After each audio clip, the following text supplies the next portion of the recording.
All right. I don't care who does the intro, but this is going to be a scuffed episode. How about It's you going to do be it? great. I do it? Okay. Hi. Yeah. Welcome to Definitely Not a Mimic. It definitely didn't take us almost 2 hours to get prepped for this episode because we were not prepared at all. Today, we are tier ranking the Abjuration spells from the Abjuration School of Magic. I am Zill from the Pint Tavern.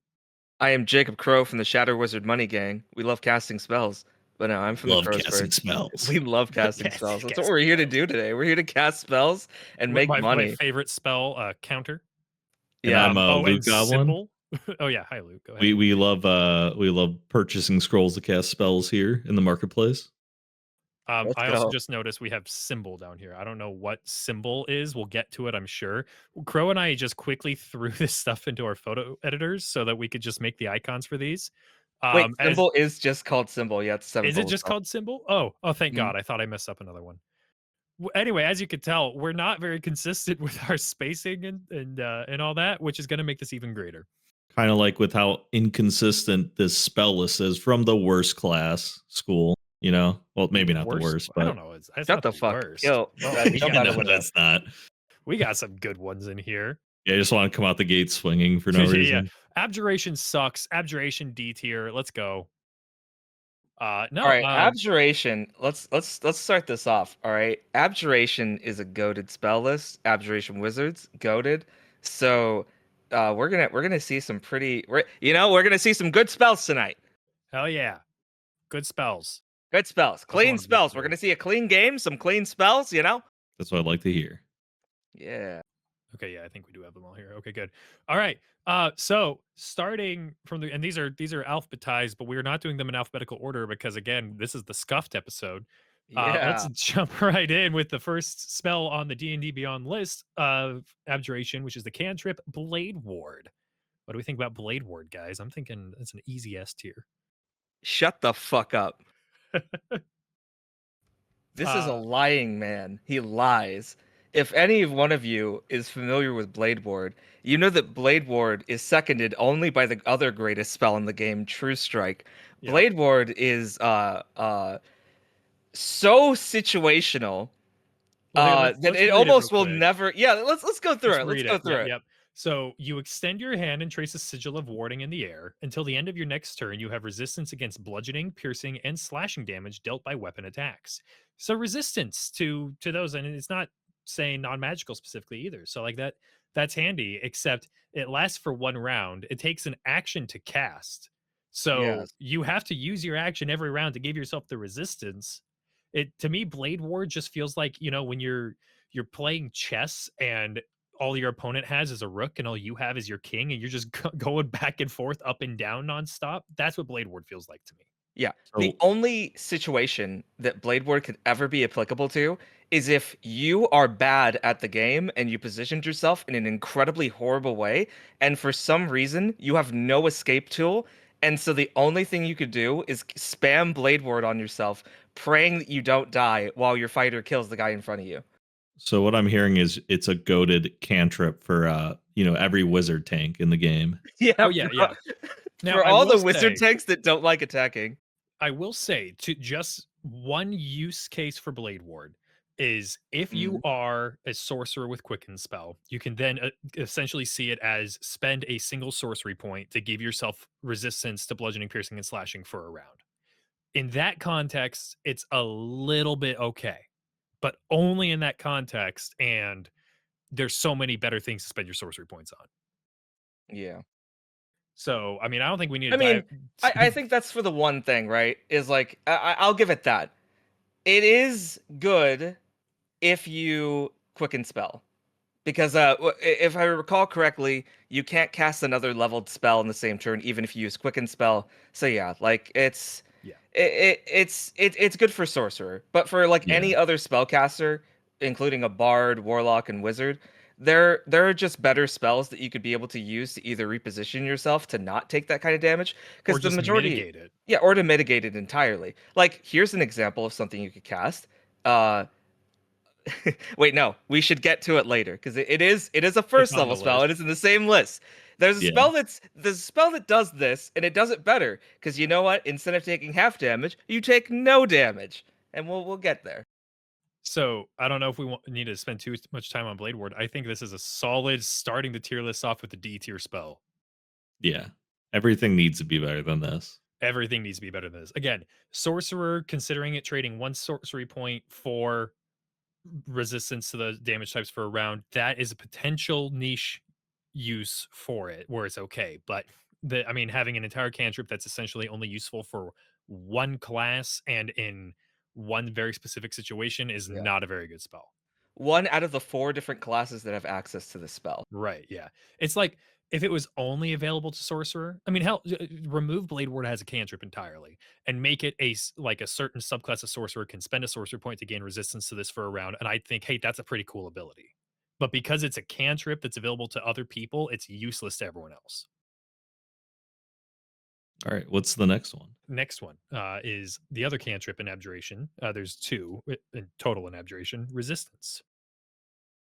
You Mm. touch one willing creature. Once before the spell ends, the target can roll a d4 and add the number rolled to one saving throw of its choice. It can roll the die before or after making the saving throw. The spell then ends. What do we think? All right, you can take this one, Luke. For a cantrip, it's definitely not bad. And up to 4 can like carry a little bit into later game, but I can't imagine putting this higher than a B. Like I'm thinking like B or C just because the fact that You'd put it that high? So I I don't I know. want to back Yeah, up maybe not there's a B. lot of hate for resistance. Because people say it has the same problems of guidance where by the book you can't cast guidance Yeah, I was about to after actually That's someone's make that true. roll. mention. But then if you take the Baldur's Gate approach where you can add it like during the roll and it's the cantrip, like Mm. that's kind of how I've been playing in my games anyway with Yeah, resistance or it's guidance. kind of skewed my view Yeah, of the Baldur's Gate method. if you have a little heads up, it makes it better. Mm. But I don't think it's a D tier purely because there are I mean, like you said, Lou, up to 4 can change the outcome of something, but you don't know about late game. But I mean, I've had late game moments where someone's making a save against disintegrate or finger of death or something and they Mm. fail by 1, you know. So there's definitely the use for it. The problem is you almost never see those situations coming. So because it's an action and not a reaction to cast, it definitely gets bumped down. But Yeah. Mm. if you have Let me any hit you with potential something. foresight. Let me hit you with something that could potentially change your opinion once again. Because I want you to look at duration real quick and tell me about that big C that's right next to 1 minute. Yeah, it And is yeah, concentration. That is the downside. It is yeah. 1 minute duration, but concentration. But to be fair, and again, guidance isn't in this list, but guidance is the same thing. But But I have the guidance is same issue usually with guidance yeah. because Well, and even guidance yeah. is still usually in you're with guidance, you're about to make a skill check. So you typically aren't in a life or death situation. With resistance, if you're making a saving throw, it's very rare that you're like, the DM will tell you if you touch this door, you have to make a save. Now, if it's like you have to make a save to go through this force field or something, and if you fail, you get bounced back, and people try it a few times, then you can add resistance to it. That's where it becomes useful. But So would you put this in C or D then? I think it's C tier, just because of how rarely it's used. It does have some use, but I honestly can't think of any time that I've seen someone take this in their spell list and then actually use it. Because of that, I want to put it in D tier, lower than Blade Ward, because at least Blade Ward could block damage. With this, like you even brought this up, not only is it concentration, but because it's not a reaction, most of the time a DM will treat a saving throw as something that happens to you, right? Like you get hit by a fireball, you trigger a trap. With that kind of thing, like you were saying, with guidance, you could probably be able to tell when something's going to be coming up that requires you to make a skill check. But a saving throw, yeah, that's going to happen. You're going to know about the existence of having to make that roll far less often than you will in a situation with guidance. And because of that, and because it's also concentration and it's not a reaction, I can't see a world in which I'm actively using this spell beyond first level as anything other than like I don't know. Like it just seems like it's not going to come up. So you say this is worse than Blade Ward then? Because at least with Blade Ward, right? you could have a situation where what is it? It lasts until the end of your next turn, right? Like in that time, you could actually get hit by an attack and be able to half some of that damage. Now, it's probably not going to come up, but I see the odds of you taking damage happening a lot more often than you knowing that you had to make a saving throw to then take That damage. is fair. So I Yeah. think in the like as it is in the rules, I do agree Mm, with you. Again, like Lute said, Baldur's Gate is warping my perception of it yeah. because If it I were a reaction, B yeah, tier. and like how most people do it end up doing guidance where I'm gonna roll this, let me add guidance to that real quick. Like if you could do that with resistance, I need to make Yeah, a like a save. bardic inspiration kind of Yeah. thing. Yeah. So I will say if I ignore Baldur's Gate's existence, which this is the Baldur's Gate podcast, so Yes. that's As hard to always. do. But if I ignore it, I could see the argument for it probably matching Blade Ward because while Blade Ward would Yeah, come we up, there's almost always something better you can do. D for now for sure. Because like the other thing, just to jump back to Blade Ward real quick, is if you're going to use your action for something in early game, you might as well, or late game if you're a higher AC character, you'd be better to just use your action to dodge. Like Yeah. at that point. Or just hey, something everybody can do. Disengage so you don't get fucking hit with an axe to Yeah, begin yeah, with. and then run away. And Yeah. then run behind the fighter or the paladin and Okay. like not die. So then are we doing resistance D tier? Luke, Yeah. what's your okay. Yeah, no, I'd vote for that too. Oh god, where is it in this list? Wait, You Bottom. got it. where is resistance?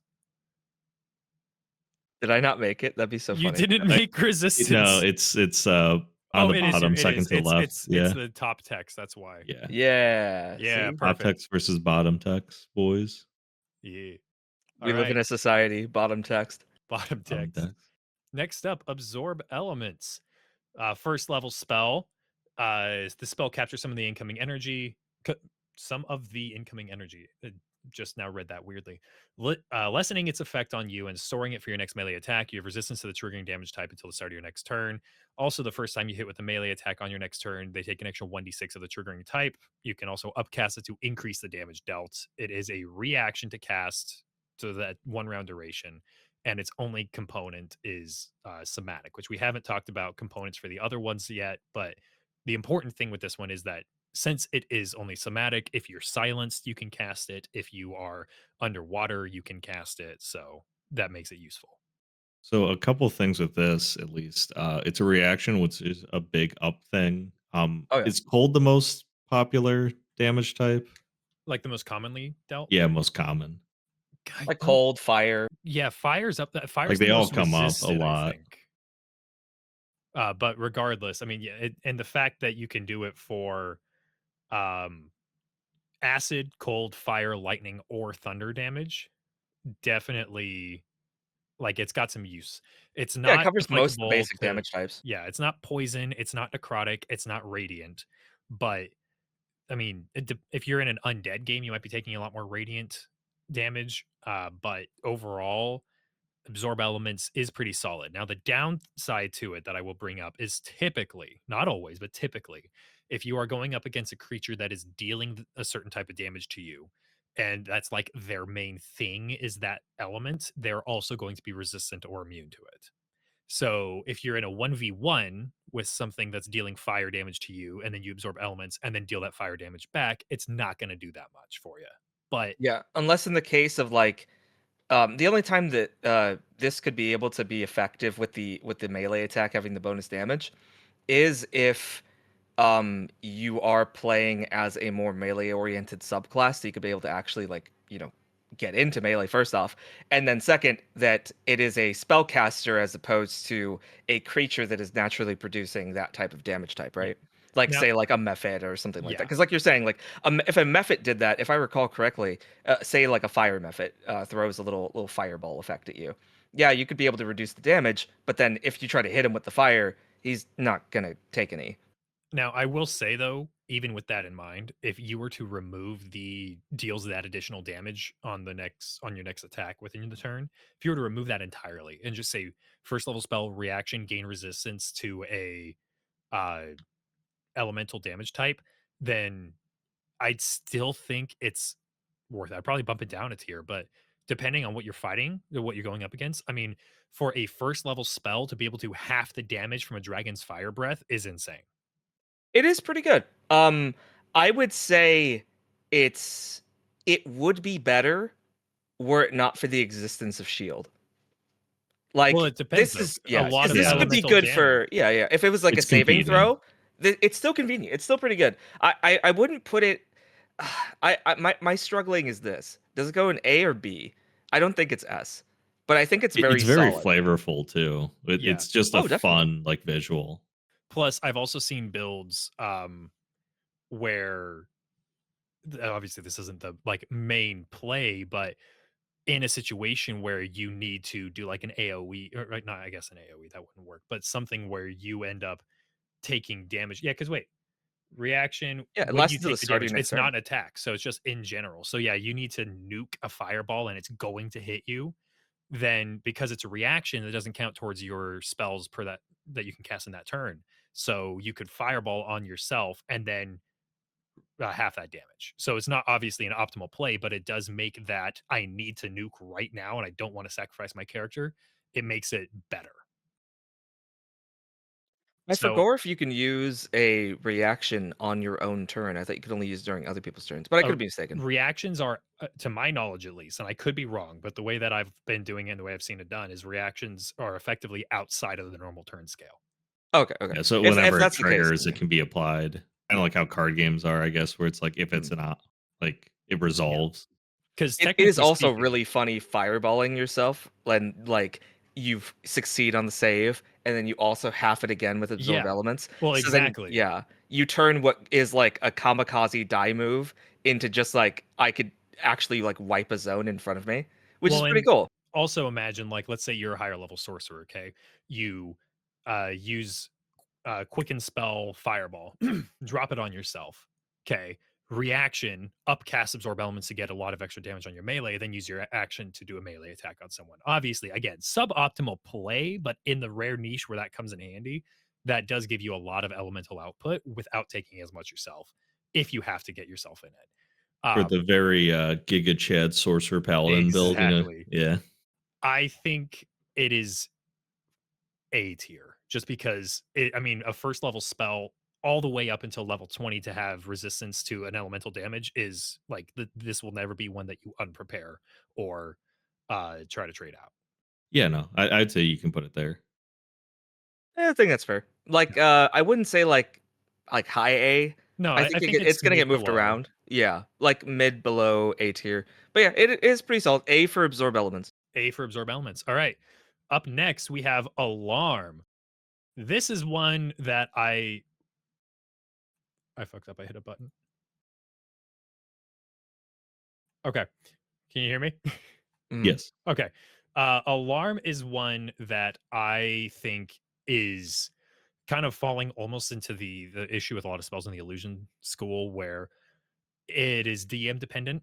You know, it Yeah. has a mechanic set to it that should trigger, but it's very easy for a DM to just say, well, it doesn't trigger for this reason, or oh, well, they just don't get within your 20-foot cube. But I'll go ahead and read it. Yeah. You I've had go on ahead. Yeah.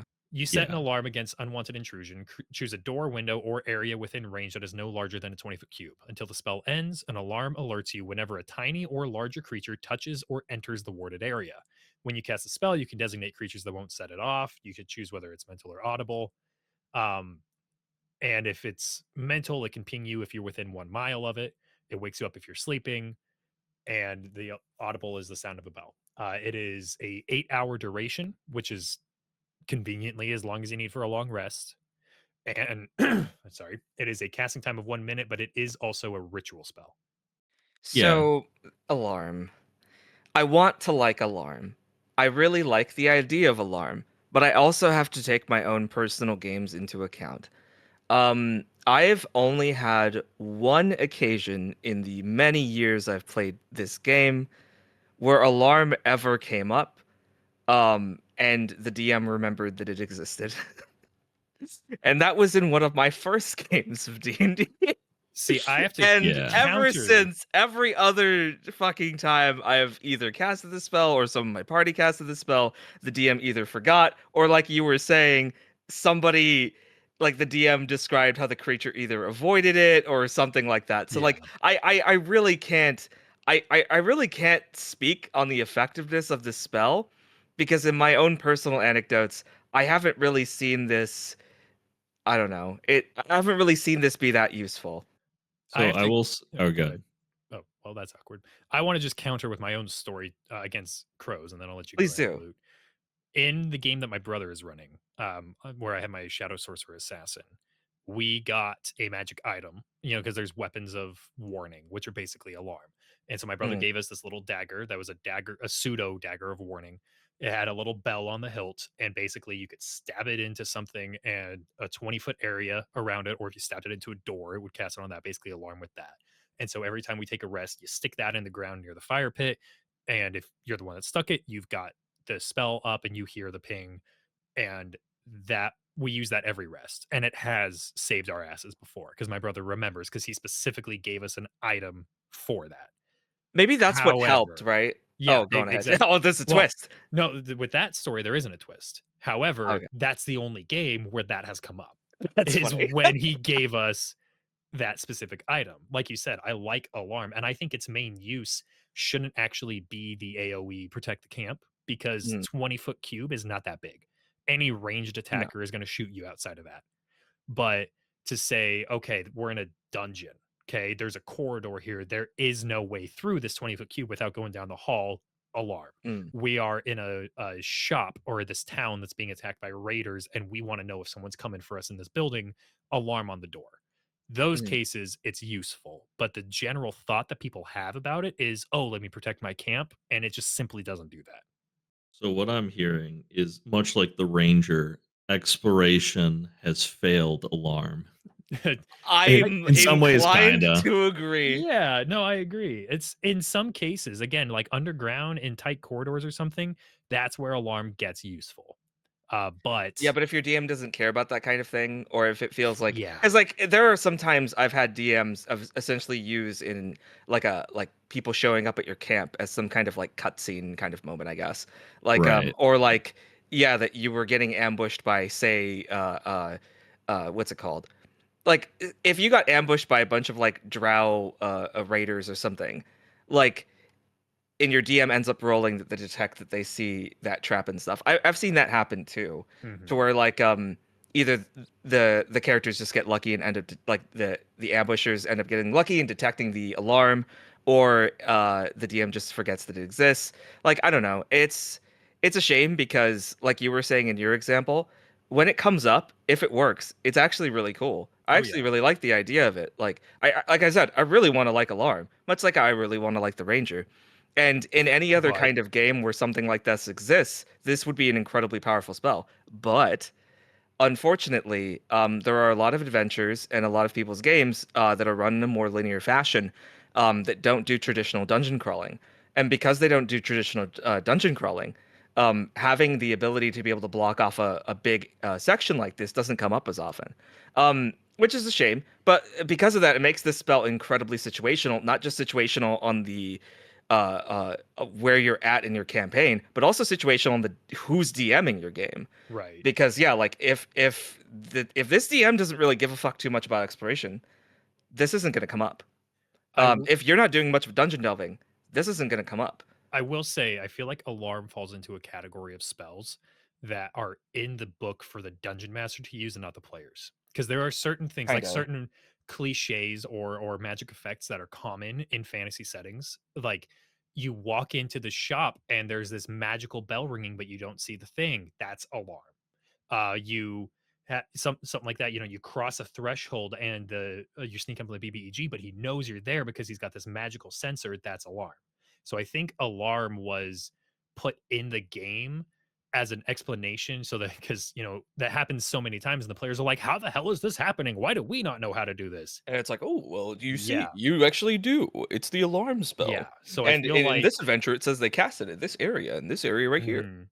So I feel like Alarm is one of those spells that is in the book for DM use more than player use. And so that still gives it use, obviously. But as far as the tier ranking goes in general application, I think it's a C tier. Yeah, I I think think that's fair. anything hyper dependent on how your DM runs a game like that, or that it feels like this game in particular doesn't really emphasize enough. I want to be able to put in something like B or even A, but I just can't because it's just there aren't going to be a lot of players that are going to be running into this, and because of that, like I just can't in good conscience put it anything higher than C or D. Yeah, I would say put in C. Yeah. And I actually would, except now I do have something, Crow. You did forget to do Alarm. Mm. It's not in the pictures. Oh wait, did I? Yeah, you did. Just like your typical DM, I forgot to do an Yeah, alarm. we forgot Alarm Classic existed. Alarm, really. Do we need a picture for this one, or can we just say Alarm is C tier? I Wait want a to know. second. I think I actually do have alarm. One second. Did you just not send it? I think I did. No, I did not do it. One second. Let me make it real quick. Okay, yeah. Crow's gonna make us an alarm icon real quick. Luke Goblin, if you were to make alarm useful in your game, how would you do it? I think like if you do like a heist mission in some way, like having like key corridors similar to like the dungeon delving stuff where it's like there's certain patrols, maybe like just giving Yeah, to give you a good heads up when opportunities they for get alarms there. being Yeah, like it's like, oh, they're 3 rounds of distance away from like this key corridor. We know we need to do this part of the mission now. Stuff like that. I do also love that the material components for the spell are a tiny bell and a piece of fine silver wire, and it doesn't say it consumes them, but like the logic of that is it's you're Yeah, just It's kind of setting up a cute. the little. cipher triggers. Yeah. Look, Goblin, keep talking. I'm almost done. Yeah, no. I was gonna say there is a lot of other like small stuff like that, but really it is just similar to like exploration. It's like how many random encounters would it be helpful to mitigate or like prevent a surprise round on stuff like that. Well, It and like really just Crow comes said, how down to that. yeah, well, and how many times are you is the DM cutscening those camp interactions? Like I feel like that happens a lot. I mean, I somewhat do random encounters at camp sometimes if I don't have a specific thing to come up, but I do think like the standard something wanders into your camp is a scripted moment in most games. Yeah, just based on the interactions I see, just obviously these are anecdotal things. I can only ever say what I've see happen in games that I've played, games that I've watched others play, and like actual plays and things like that. So obviously all those things will be anecdotal. By the way, alarm is in the chat. But yeah, but just based on those interactions, it just doesn't seem very common nowadays for people to run a dungeon delve in that kind of way, and because of that, alarm will just not come up as often, which is a shame. Yeah. We might have to start going through these a little bit faster, otherwise this will be by far our longest podcast. Oh, we just need a longer episode, you know. We just gotta True, make it Yeah. true. work. We gotta make up for the fact that we missed it, a week because we lost some files for the episode Hey, we hey, haven't done hey, in hey, straight. No, hey. I conveniently Allegedly. didn't bring it up. Okay. yeah, we'll let our Uh fans know just we can because also we just were being go like transparent. through to the end of second or something and then do the rest in another episode or something if we want, depending on how time's looking. Okay. I know Loot's a little further ahead of us in the time zone game. Yeah, I'm actually using Chronergy to like go back in time with these guys. Gotta love time zones. Time. Yep. That's All a right. spell school that we can cover later. That's one of the Yeah. Matt Mercer spell schools, right? Oh yeah, Yeah, we I think we so. love Mercer on the podcast. Big Mercer Friend of the guy. channel. Yeah, friend of the channel, Matt Mercer. All right. So next up is the first level spell Ceremony. Duration of 1 hour. Or sorry, casting time of 1 hour, duration instantaneous. It is a ritual. This is one of those spells that most people don't even know exists. You perform a special religious ceremony that is infused with magic. When you cast a spell, choose one of the following rites, the target of which must be within 10 feet of you throughout the casting. There's atonement, bless water, coming of age, dedication, funeral rite, and wedding. There's a bunch of little niche uses here, like bless water creates holy water.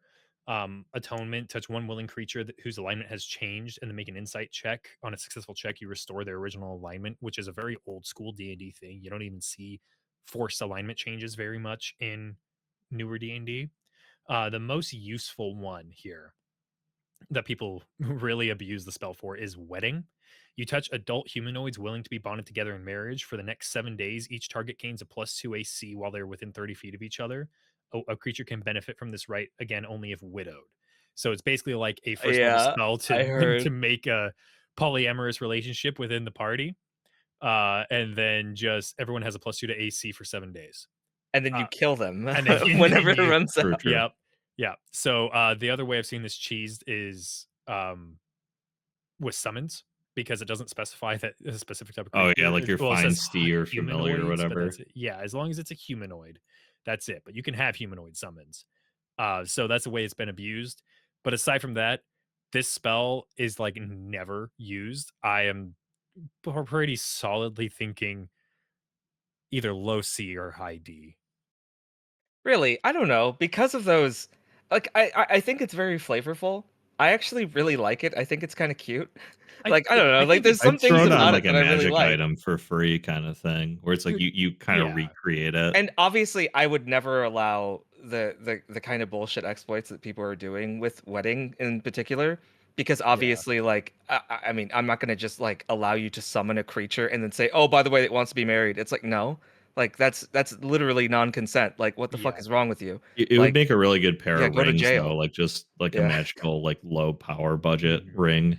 There And was a ring pair in Baldur's Gate 3, if I remember correctly, that did that, where like it gave Technically, warding bond. no. Yeah, it was warding bond, not ceremony. But Yeah. regardless, there is a specific game I will say where this could come in handy, and it's the funeral rite s- Mm, subject to part of this, whatever the ceremony funeral rite. You touch one corpse, and for the next 7 days, it can't become undead by any means short of a wish spell. mm. That in a undead and conversion heavy game, the Like Curse of Strahd or abilities. something. Yeah, and there's a lot of creatures who have abilities or spells that are like, if a creature is slain by this, they rise as a zombie within 24 hours or something. And you don't want that to happen, but you need more than 24 hours to get back to the temple to resurrect the party member. That could be useful. So for that, I will say for that one and a couple of other niche cases, like, we could bump it up a little bit, but I still don't think it's a B tier spell. I'm inclined to agree that I don't think it's a B tier spell outside of like exploits.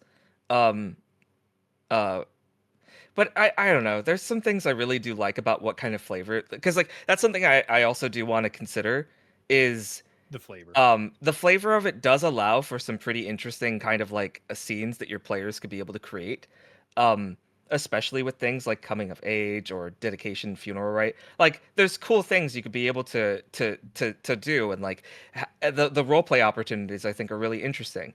And not everybody needs this kind of thing spelled out for them to be able to do these things, obviously. Like you could just have a scene where someone wants to atone for, Yeah. their sins and Or things like that. a Yeah. couple people get married, and that's Yeah, yeah, that. exactly. Like you don't necessarily have to do that, but then it makes it so you get that kind of thing of like, oh yeah, I invite the cleric to my wedding so we could be like literally bound Mhm. through this like an actual spell in the game. So like I don't know, I feel like some players need a bit more of that mechanical incentive to be able to do something like that. So something like this allows them to be able to do that and even be incentivized to do that, especially because the majority of the game is through things like combat anyway. So then, yeah, being able to get an AC bonus, that's pretty cool.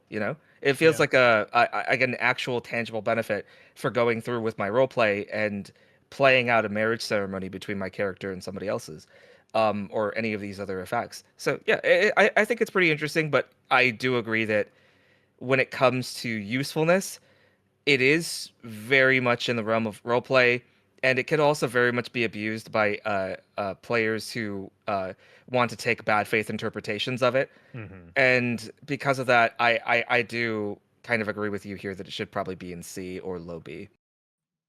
Luke Goblin, your thoughts? I yeah, I'd almost lean towards B, partially because of the flavor and just the variety of options. All right, There are a lot of options. I'll concede to a low B on it, just because Yeah, I it'll do probably agree be pretty low B. I like the flavor option. Mechanically, without abusing it, it really isn't that great. But there's also worse spells. So Yeah, and There those are would worse be spells. great, like, secondary or minor abilities to give, like, lower power yeah. items. All right. Up next is Mage Armor. Pretty common one. You touch a willing creature who isn't wearing armor, and a protective magical force surrounds it until the spell ends.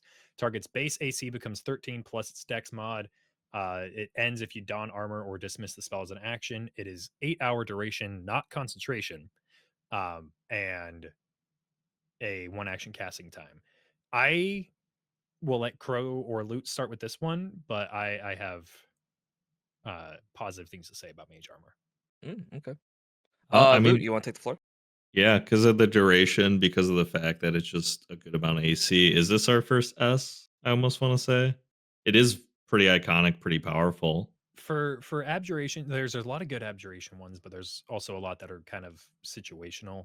So I'm hesitant to put it in S, but it is, I think, one of the most commonly used abjuration spells. Yeah, definitely stronger than anything so far, like, probably a little bit stronger than Absorb Elements, I'd say, so at least A.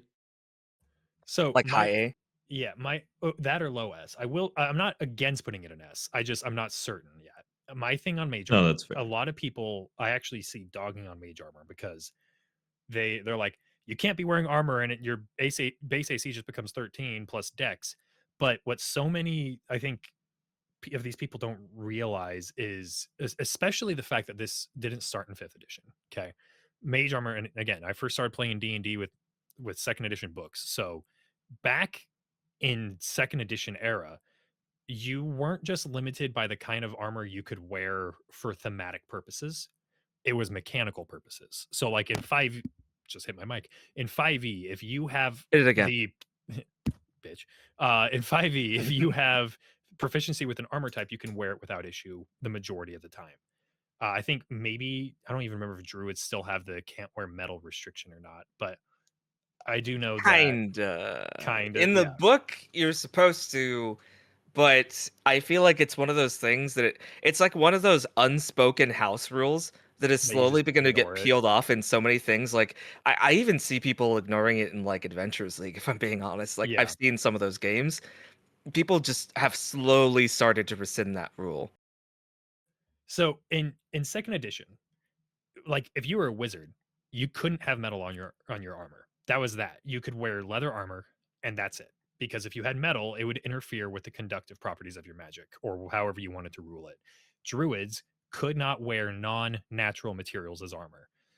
So any if it was like a hide armor or something, sure. But if it was metal, no go.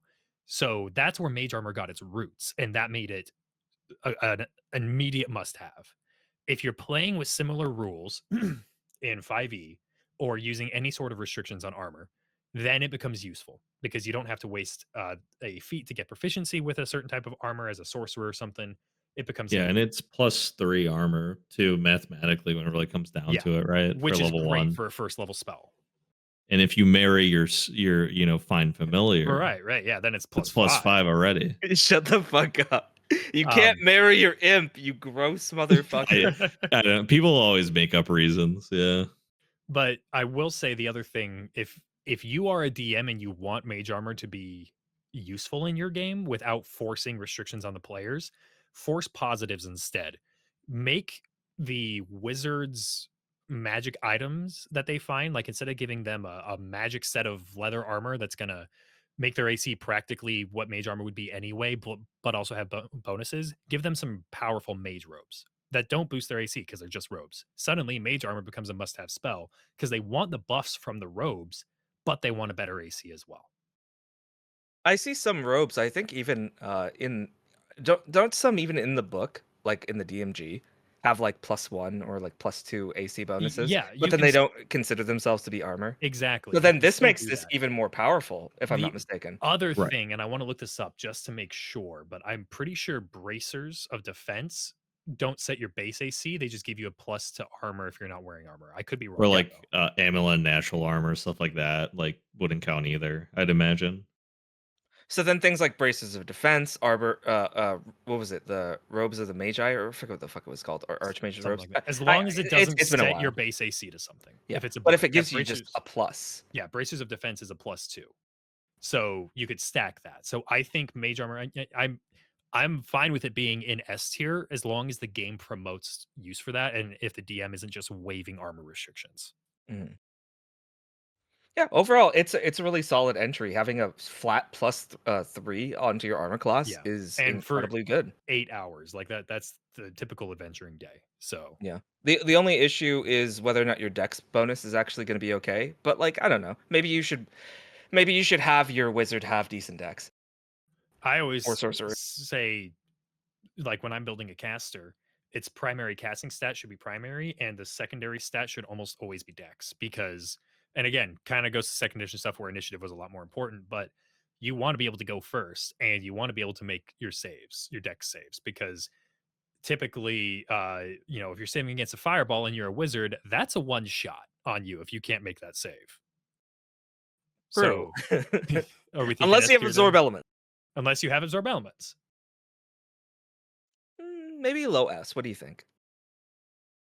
Because it Yeah, is really low good. S It sounds comes up, good. it like AC is going to come up obviously the most often Yeah. because the majority of the time it's going to be attack rolls that are going to be affecting you as opposed to saving throws. And because of that, AC is always going to be good. So having more AC is always going to be better than having less AC, especially because the majority of the time you're going to only have 10 plus your Dex mod if you're just wearing Mhm. robes. So yeah, pretty strong. The other thing to keep in mind here is it is not only for wizards. Wizards are the ones that cast it, but it is not just useful on wizards. Barbarians and monks also. Now, barbarians and monks, I believe their unarmored defense isn't an armor bonus, it's a base AC set. But if for some reason they aren't getting that great of an ability, but they don't have that, like the monk may not have that proficiency or something, you can still do mage armor on them as well. So it is useful for more than just wizards, though wizards are the primary use of it. Yeah, I don't see many situations where I guess unless you just like fucked up your stats to where like you wouldn't get more bonuses already from your unarmored defense for both those classes.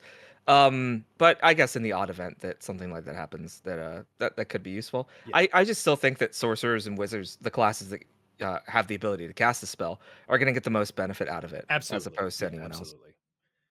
All right. So mage armor is our first S tier. Up next is protection from evil and good. First level spell, 10-minute concentration. Until the spell ends, one willing creature you touch is protected against certain types of creatures, aberrations, celestials, elementals, fey, fiends, and undead. The protection grants several benefits. The creatures have disadvantage on attack rolls against the target. They can't be charmed, frightened, or possessed by these creatures. If they're already charmed, frightened, or possessed, then they have advantage on the saving throws again to end that effect. Crow, why don't you start us off on this one? Not gonna lie, goaded. It's really fucking good. Even if you don't find a use for being able to give them disadvantage to those types of creatures, not being able to be charmed, frightened, or possessed by them, will come up even in late game. So Absolutely. I think this is something that will always come up.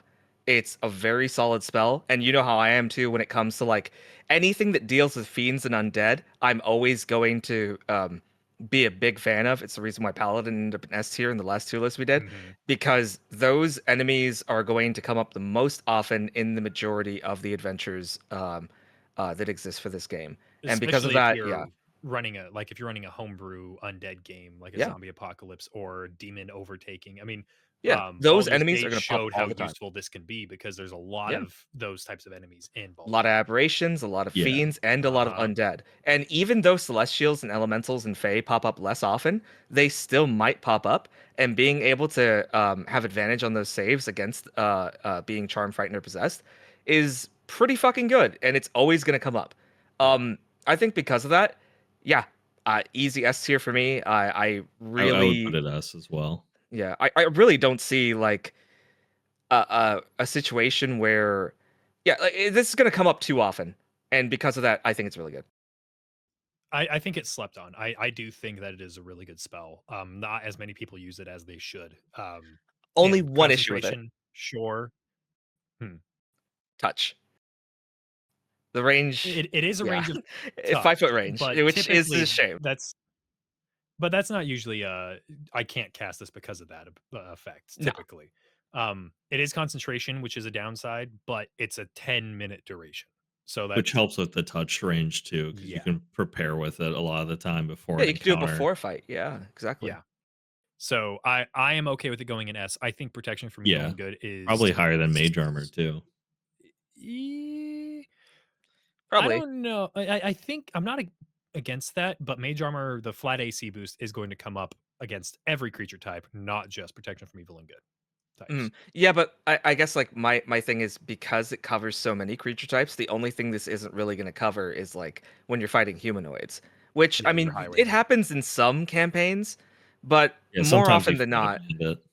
yeah. Every now and again you'll fight bandits, and I guess in that case it won't pop up. But in the majority of occasions, this is going to be popping up in most of your combats. Yeah, And because of that, it's like, I don't know. I I mean, if a disadvantage on an attack roll ends up being a lot higher of an AC bonus it is. overall, Disadvantage is a then net -5. yeah. So yeah, it's got Yep. 2 on it. Okay. Yep. All right. Well, that is our second S tier then, back to back. Up next, first level spell Sanctuary. You ward a creature within range against attack until the spell ends. Any creature who targets the warded creature with an attack or harmful spell must first make a wisdom saving throw. On a failed save, the creature must choose a new target or lose the attack or spell. Spell doesn't protect the warded creature from area effects such as the explosion of a fireball.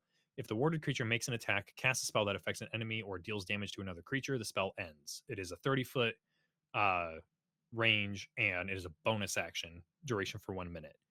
I like Sanctuary, like aesthetically, being able to just protect someone, particularly like your healer or support someone who's maybe Mhm. not attacking the enemy, but is helping your allies out. I think it's useful.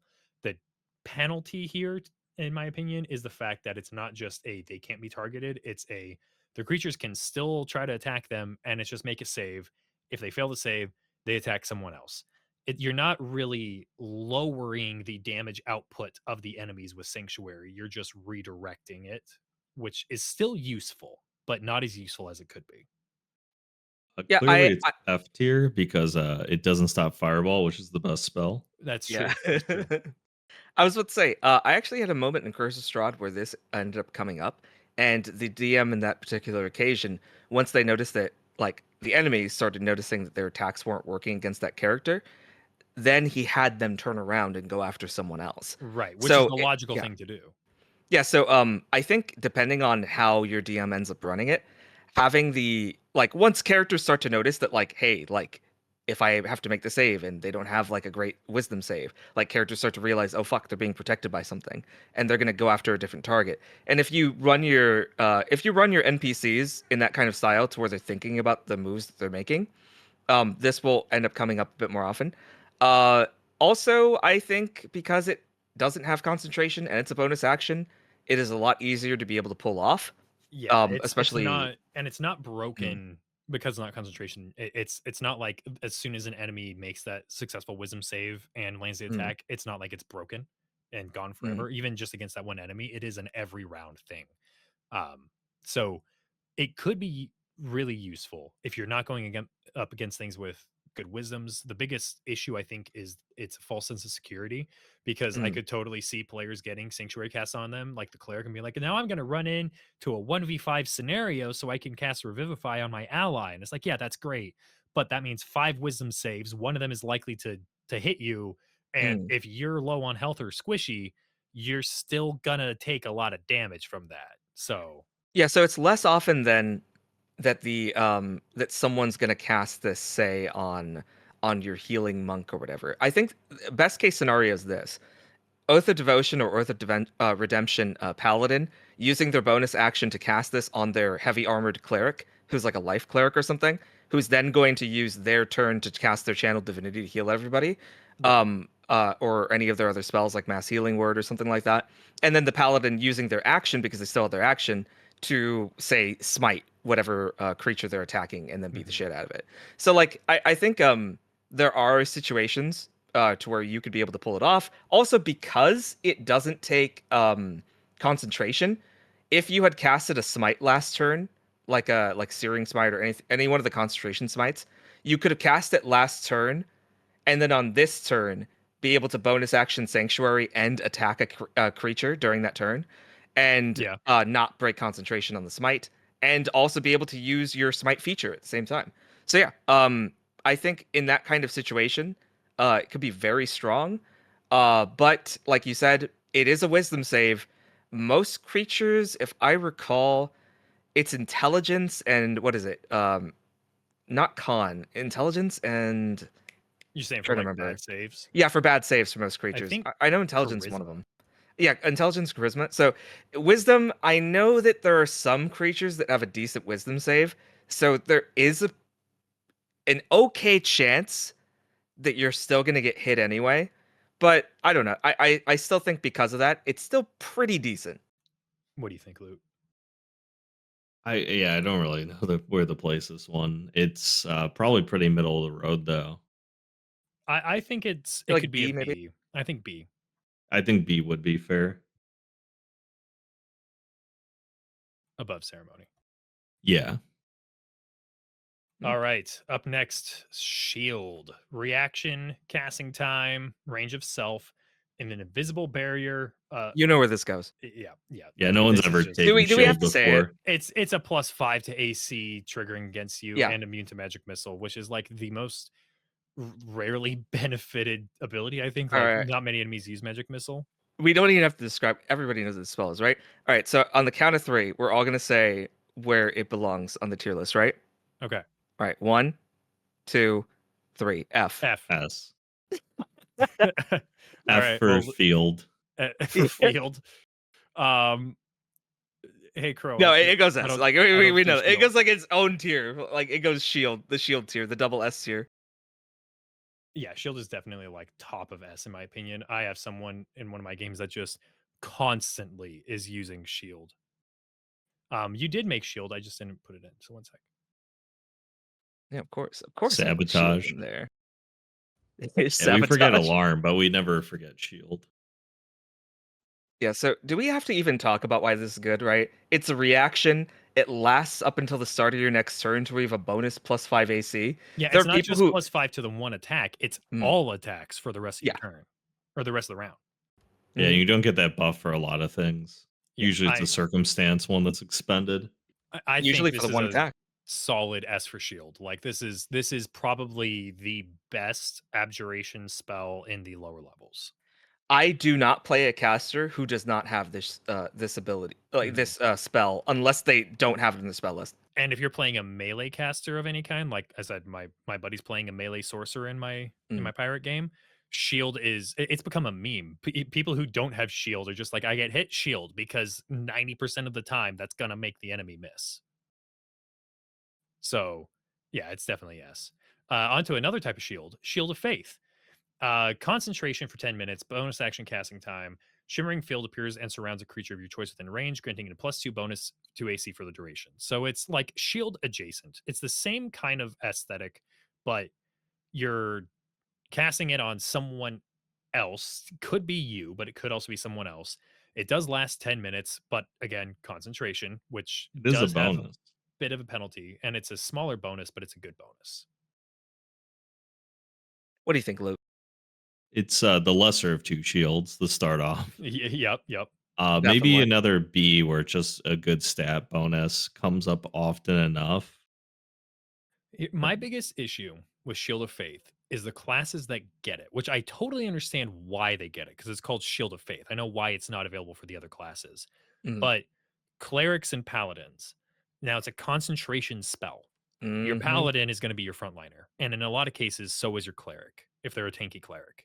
So for it being a concentration spell that your frontliner is probably casting either on themselves or an ally, it means that it is almost never going to see its full duration come through. And it That is does true. block you from casting other concentrations. And for paladins, there are, concentration smites. I can't tell you how many times I've never gone through the full 10 minutes with Shield of Faith, either Yeah. because I had to cast a different spell or because I got hit and then got a really unlucky concentration save. Hmm. Like I've yet to have a single encounter where Shield of So- Faith lasted the full duration because of that. Remind me on the ruling again. Smite, does that use concentration? Base Some of them do. smite doesn't, but like Okay, branding Smite doesn't. smite does. Okay. Mm. Yeah, the You don't feature always doesn't. have to trade it. Okay. Yeah, That's the what I smite thought. spells, I think most do. Like all Because of them it's do. because it's you're casting that and then making your attack roll, and it's the next attack that lands within that duration. So that's why it's concentration. So this really comes down to just like either a smiteless paladin, which isn't a paladin, or your cleric, True. which if they're just a support, that could be great. But if they're at all frontlining, so I think it's a good spell. I think it's a B tier spell, but there are pretty significant downsides to it that counteract the +2 to AC. It would Yeah, be A tier if there were classes that weren't these two that had Yeah, access to this exactly. spell. Yeah, If no, that's fair. and again, Because like I a war get cleric even maybe could get away with using it a bit longer than most, but you're gonna drop it eventually. Yeah, no, absolutely. So I think B is good for it. What do you guys think? Yeah. Like mid B. Mid B.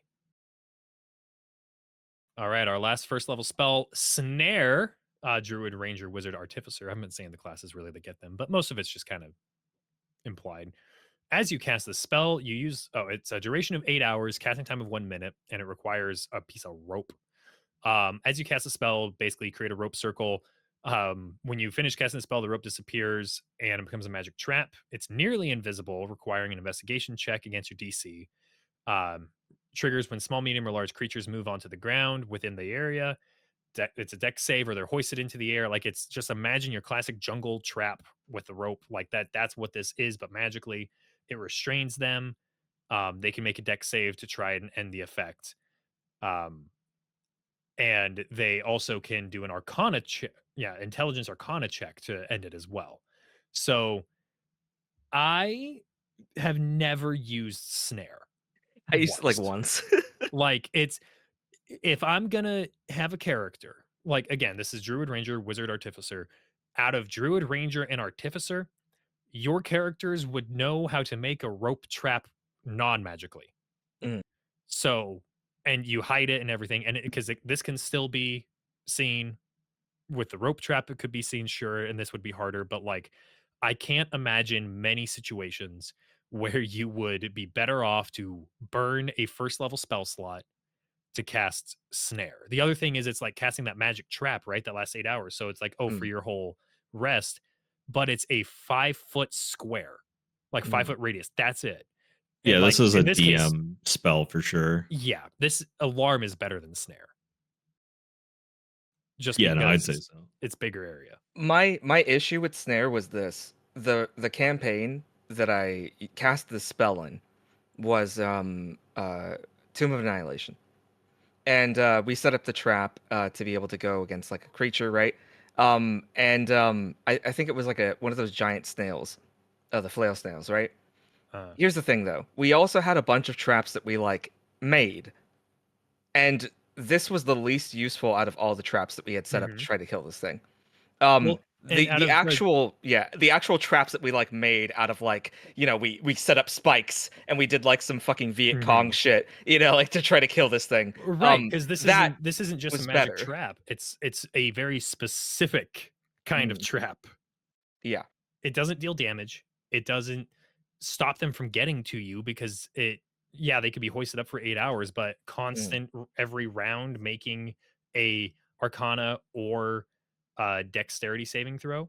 And here's the thing is those two, that's the problem because the creature or someone else who can reach it can use an action to make an intelligence arcana check. On a success, the restrained effect ends. So it's not even that this is useful against like non-mages or useful against mages. They might not have a good dex save, so they're hoisted up. Typically, if a creature has a poor dexterity, like not a creature, typically a humanoid of some kind that has a poor dexterity has an okay intelligence because they're a caster or scholar or something. So I really truly think that Snare is a waste of a first level spell slot. Kinda. Because if you're smart enough to be able to create a trap, like by casting the spell, you're probably smart enough to think of a better trap. Yeah. Like, or just like make if it you're with an a piece of rope. artificer, you can make a better trap for sure. Yeah. Oh, like in that example of like Tomb of Annihilation, right? if you're around the area like by Port Nyanzaru and you have all these trees and you have all this shrubbery and stuff, it's really easy to hide like a pit trap or to set up like a falling tree trap or anything else like that. You could easily just be way more creative than what this spell could be able to pull off, and not just restrain, but also impale a creature or anything else like that. So yeah, I just it feels like a waste. You could easily make a better trap if you think outside the box. Well, and also the fact that it's not a, because it's a one use trigger thing. Like you set it up in a dungeon in the corridor in that context, and it's worse than alarm because let's say a rat skitters down the hallway. Well, I Yeah, guess a rat's small. technically tiny, but a Right, right. small creature, a large rat or a spider A or dog. something, right? Um, skitters down the hallway, gets caught in your trap, and now there's no more trap there. At least with alarm, you're notified, you check it out. It's just a rat, you move on.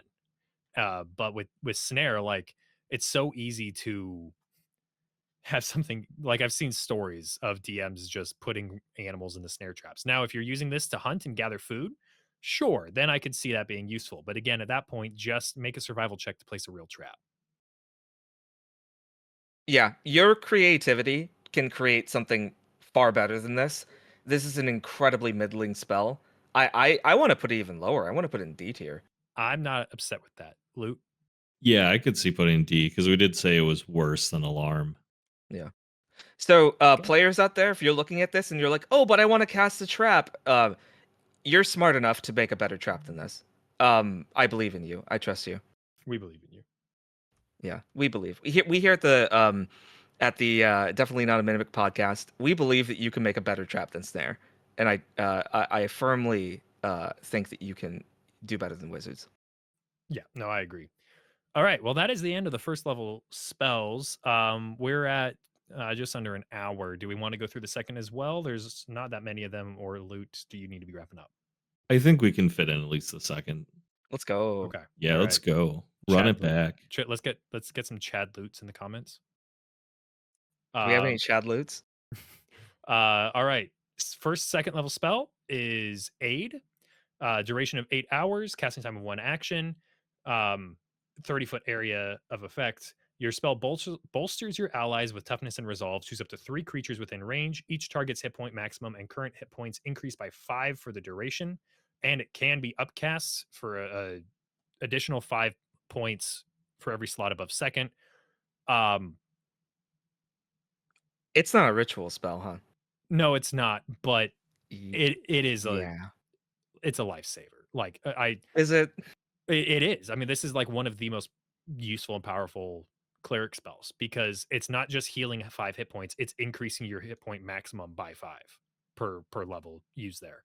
So, like at second level, if you're using a second level spell slot on it, sure, you're only gaining 5 extra hit points, but still, again, that's good. That's 5 extra hit points for your allies within the area. And then you upcast it. So now let's say you use a 5th level slot. Okay, you're suddenly getting 25 hit points Mm. per Here's my or only 20 of here's them. my only issue. Upcasting that to 5th level, right? What am I Mhm. casting? If I'm the class that can cast aid, what other spell can I upcast at 5th level? Riddle me this, Batman. I can tell you what it is. What? It rhymes with one second. Let me look Gotta this think up of a real pun. quick. He's got to remember how to rhyme real quick. Yeah, I gotta Yeah. remember how to rhyme real quick. One sec. Having Crow in a rap battle would have a lot of downtime. He just has Yeah, to remember yeah, how to yeah. rhyme. Pirate Mardians. Pure Mardians. No, I hear you. There's definitely Mm. like more combat savvy spells, but the fact that this isn't concentration, it's your full adventuring day, and it's up to 3 creatures within range. Now in Baldur's Gate, they it's just all allies within range, I'm pretty sure, or up to 5 or something. Like I think it's like it's 5. Yeah, it's more. it's still like it's obviously better there, but still, like if you look at most cleric spell tier lists and such, this is an S tier just because it is a heal, an area of effect heal, plus increasing your max hit points. And it's just like the numbers wise, it just makes it better. I think it's S tier personally. It's just it's so useful. It's used by so many people. But I'm not the only host to the podcast. So what do What do you you think, say? So Loot? I almost want to say A because I do agree there's a lot of stats you can get 3 creatures is a good amount. The upcast gets pretty good value, and it is like a full day kind of thing that doesn't need concentration. So maybe like an A, I'd be comfortable putting it in. Higher A A for too at eights. that. Yeah, What do you think, Crow? I'll let you guys handle this one. Crow is not an AIDS enjoyer apparently. So, Yeah. I Not feel an like you guys aid got more ally. use that. Yeah, you're an aid ally. All right, Yeah, big uh-huh. so aid ally. we gotta roll a die then, right? Does it go in S or does it go in A? Because you think it goes in A, you think it goes in S. Well, where would you be more comfortable with it at, Crow? Because I if you're am not I that am hyped an on it, enlightened centrist, and so I'm going to take the I'm going to take the middle road, as it were, okay, and say compromise with a question mark. and roll a d20. Yeah, I'm gonna roll d20. All right, so high or low? I'll go Who's with talking? low. Low for A, high for S. Okay. All right. Let's see. Can you guys hear this? I did. That's a metal die. That's a chunk. No, I rolled it on my mouse pad. Oh, okay. Okay. All right. It got scuffed, but I rolled it for realsies. 18. Okay, so it's an S tier. I guess it's an S tier. Okay, All right. Now did I the do? actual debate. Low, mid, or high S? I'd be okay with low because it is, it's just hit points, but also it's hit points. I mean, hit points are good. Yeah, it's good, but not as good as straight mitigation, like something like mage armor. So probably a little bit lower than that, in my opinion, at least. No, that's totally fair. Because if you just don't take damage from something like shield, and also it's a lower Mhm. level spell slot, so you could use both your first level spell slots and your second level spell slots, which this is, to be able to cast shield. And yeah. So sorry, I messed up. Where is this going? Low S, high S, mid S? Low S, yeah, like the Low. lowest S we got right now. I don't know how to remove images from our thing. So now we have an extra shield because I messed up. We have 2 shields. It's great. It's fine. Yeah, double S tier. Just put a Yeah, right put next to shield each there other. twice. Yep. Shield. It deserves it. It might be the number one, honestly. It might be. It might I be. think so. Definitely per level, per value. It's like it's Also insane. because it's such a low level slot, like Mhm. there are a lot of like the majority of time I'll do this, right? Like I'll have something like something like Burning Hands. Eventually I'm going to stop casting once I start getting Right. higher level. Yeah. But Shield is on that same spell slot as Burning Hands, and I'm going to use it forever. Like this will always come up. And it Yeah, doesn't really get a bonus for upcasting, so I'm always going to cast it at a lower level. like take for example prismatic wall, right? That's 7 walls for 9 levels. That's not a good conversion. But shield, it's level 1, Mm, but you're getting at Pretty least solid. 5 AC. true. Oh, exactly 5 AC. And if I remember right, there are some of the Gish like subclasses, like things like Arcane Trickster and Eldritch Knight. Once they start to be able to get other spells that aren't from the schools that they're usually locked to, if I recall, they can both be able to get shield. Yes, because it's abjuration and Mm, evocation, I think. Yeah, any striker that can choose to getting shield should definitely do it. yeah, because it ends up being really, really fucking good to be Mhm. able. Because then you're a class that already has really good AC, and then you can just get another 5 on top of it. So then it's And like no your rogue. magic missiles hitting you. Yeah, exactly. So then you're like a rogue with like what, like 18 AC, and then you pop shield, and then now you have 20, what, 23. 23? Yeah. You Yeah, mock it try until hitting that. the heroes they give a bunch of wands and magic missiles to the commoners, and then you're like, you can run them all down, completely immune. Mhm. Well, and yeah, shield is one of those that like it's almost worth it to do magic initiate for. It's just to have that once know you is just really really handy. Yeah, definitely. And now onto something that is not quite as handy, unfortunately. Lesser restoration. Oh no, I Uh, scrolled down. Arcane lock. Arcane Lock. Arcane lock. I was telling Crow I have a funny story about this one from Baldur's Gate, but anyway, its duration to its credit is until dispelled. Casting time of one action. You touch a The only closed thing good about it. you touch a closed door, True. window, gate, chest, or other entryway, and it becomes locked for the duration. You and the creatures you designate when you cast a spell can open the object normally. You can also set a password that, when spoken, suppresses the spell for 1 minute. Otherwise, it's impassable until broken or the spell is dispelled or suppressed. Casting Knock suppresses Arcane Lock for 10 minutes. While affected by the spell, the object is more difficult to break or force open. DC to break it or pick any locks increases by 10. So my pirate group has used this spell, but it's not my turn to go first. Well, there's one powerful wizard that seems to use this a lot to use a sci-fi rep. Are you guys familiar with Doctor Who? Okay, yes, that is Yeah, fair. the sonic screwdriver, he uses that. That's like the only spell he knows, is my Arcane Lock. understanding. He knows Yeah, 2 spells with it: Arcane Lock and Knock. yeah, that's basically it. And obviously, Nox the more helpful one because whenever he uses the lock, the Actually, thing kicks down the door anyways. if I was to make a sonic screwdriver magic item, it would have the spells Arcane Lock, Knock, Mending, and Identify, because that's like what he does with the Yeah, sonic that's screwdriver. all it is. That's it. Yeah, Yeah, which is great. Don't get me wrong. Like that's a great item to have. But yeah. So Doctor Who's an artificer, then you think? Oh, absolutely. Or Well, yeah, no, no, 100%. no. Actually, I don't know, because he seems like it with the sonic screwdriver, but like lore wise, he's He's a he- lich. No, no. Yeah, he's a lich.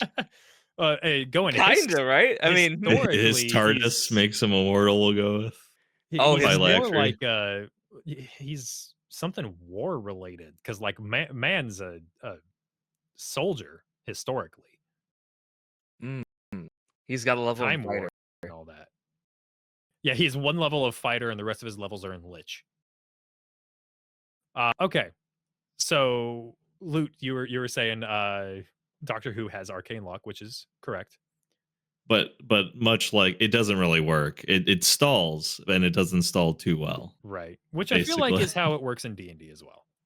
right? Kinda, yeah, because I think if you're ever in a situation to where you have to lock something that badly, like, what do you do when you can't open a chest? Because I don't know about you guys, I take it, you know? I take the Now, whole chest, if you were to put this and on like I a put it door, somewhere, that's a you little know? different.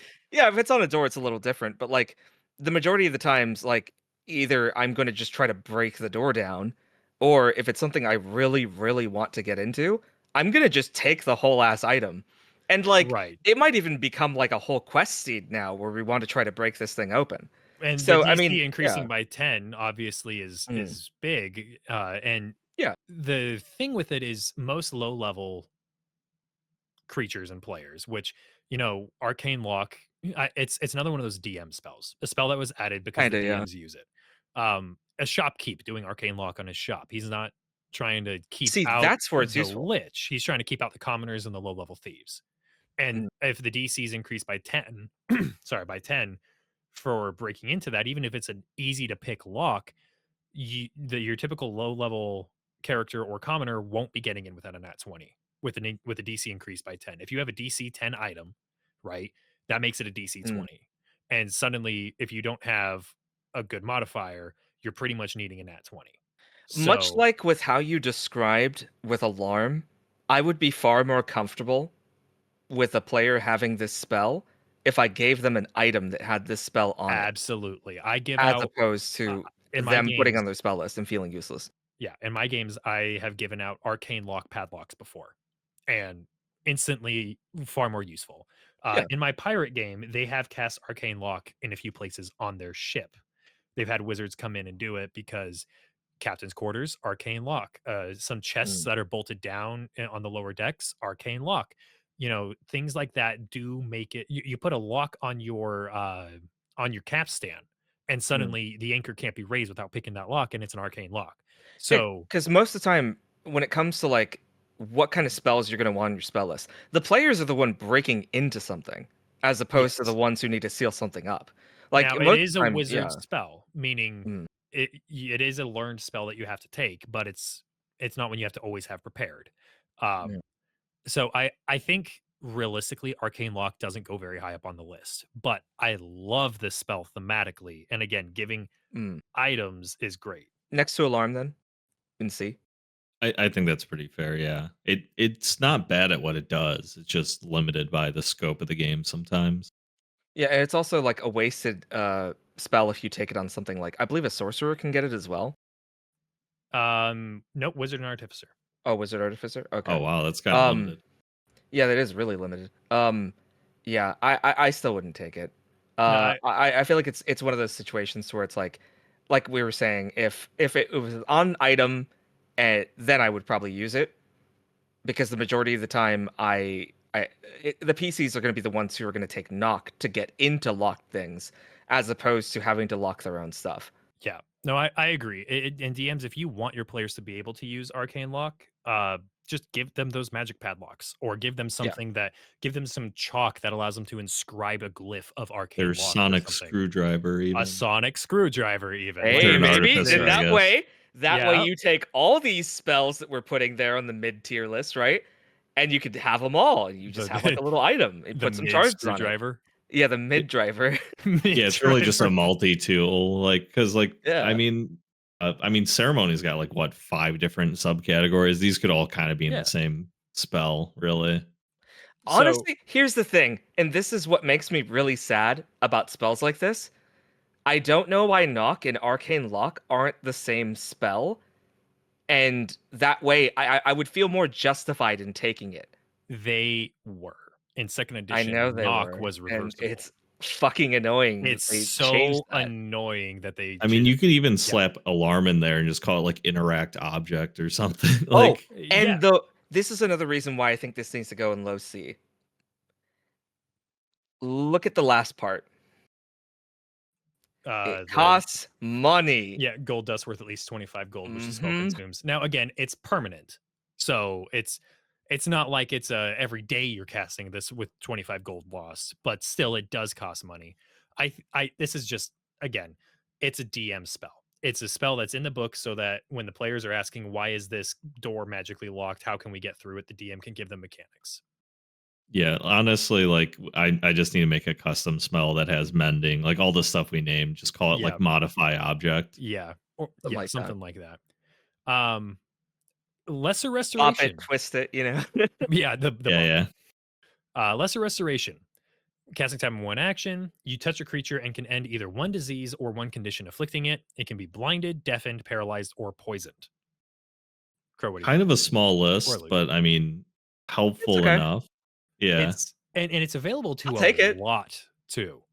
yeah. Um, A lot of people Bard, can use cleric, this. druid, paladin, ranger, artificer, and then there are some subclasses that give it to you permanently, like as a permanently prepared.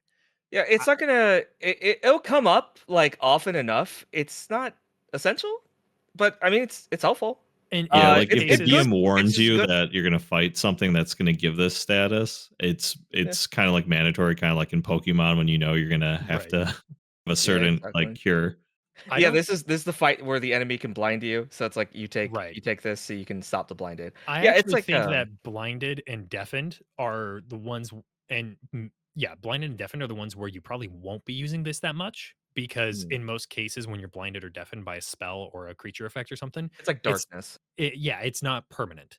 Like a spell like darkness or a creature's effect on you or something, it's going to wear off in like 10 rounds or something. Mm. Not always, obviously, but I think the main points that shine here are paralyzed and poisoned because Yeah, especially if you paralyzed get can attacked by ghouls. last. Yeah, exactly. Paralyzed, not only can it last for a long time, but if you're blinded, yeah, that sucks. Creatures have advantage to attack you. You have disadvantage and pretty much have to call out a specific spot where a creature might be to attack it. If you're Mm, deafened, yeah, that has some penalties. But if you're paralyzed, you are stuck. And poisoned, there are some creatures and effects and poisons that give you the poison condition for like days and mm. or at least a few hours, and poisoned disadvantage on all that shit is it's bad. So I think A So lot of early game poison though only really like it'll have like a long duration, but the majority of the time usually has some kind of like end of your next turn, make the save again kind of effects. that is true.